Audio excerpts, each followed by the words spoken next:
his interest is in ODM. Yeah. So surely. Well, I also want to say something. Being in government or in opposition doesn't mean that somebody is holding a gun on your head. Okay. It's not an excuse. You can be able to execute what you believe in or what you believe is the best for the best interest of the country. It doesn't mean because you are in opposition you have to oppose everything that the government brings. No. If there are some things that you saw, and I admired Esther Passaris when the issue of housing came, and she said, Nairobi, our main challenge is housing. So I'm supporting this, not because I am supporting the government, but because I want my people to benefit. Okay. You know, so it doesn't mean that if you're in the government also your brain is taken away and you can't think. We have seen on some incidences, and especially when it was on the impeachment of the CS Linturi, some people came and they were in the government side and said they're opposing. So it doesn't matter which side you belong to. The big question is what took you to that house and what is your role in that house. And Parliament is not a place for competition. It's a place that we are supposed to work for the benefit of the people, people's representatives who took us there. And once you get into Parliament, you may, even as a member of a single constituency, there are people who never supported you, but they are your constituents. So you cannot just go and get goodies for the people who voted for you.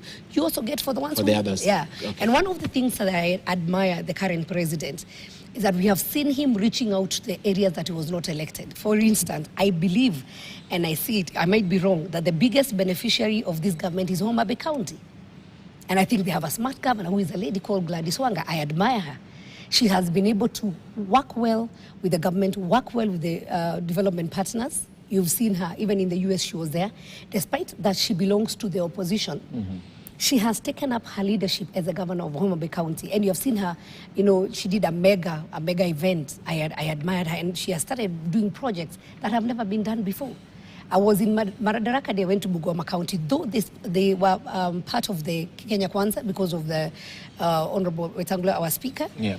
But still, you can see Western is warming up now to the government. But clearly, you can see benefits. I went there, the stadium, I admired. I wish it was in Murang'a County, and I wish the next Madaraka or the next national event can be brought to Murang'a County. Do they have a stadium to host Madaraka? That's it. Even Bungoma didn't have. Yeah. It was built. But the project of Bungoma County is not for this government. It started before this government. It's started for that. But you remember we were supposed to have such stadiums in all the... Yes. Remember? Yes. So there's a lot of projects that started with the previous government that are being completed by this government. And so we can see a government that is warm to the people, even the ones who didn't vote for them. And I think that's leadership. And I was saying, as leaders, every time we go on an election and then you have a number 2 or number 3 who does not accept that they lost, then what are we telling our children? That even in school, if you are number 2 or number 3, you should not accept that position. But there's every competition, there's a winner and there's a loser. There must be, yeah. And I think that was the spirit then of the BBI, where the proposal was we remove the issue of the winner, take it all, so that some people in this country don't feel like they don't belong to Kenya. I was lucky to have joined Azimio. I was lucky to go around the entire country, and I was shocked. And when I came back, I told my people, you guys are blessed. There are some places in this country that they have not known tarmac. The tarmac is only on the highway. So as we compete for resources, there are some people that totally were left out. And I can see things changing. One of the spirit of devolution was to make sure that we are able to develop such areas. But still, there are some counties that are very far. There are some counties that are still grappling and with issues like water. Even Murang'a, it's not 100% covered by water, but there are places. I went to Siaya, where women still go to fetch water from the lake. Yeah. And that water is not even treated. They go wash their clothes there.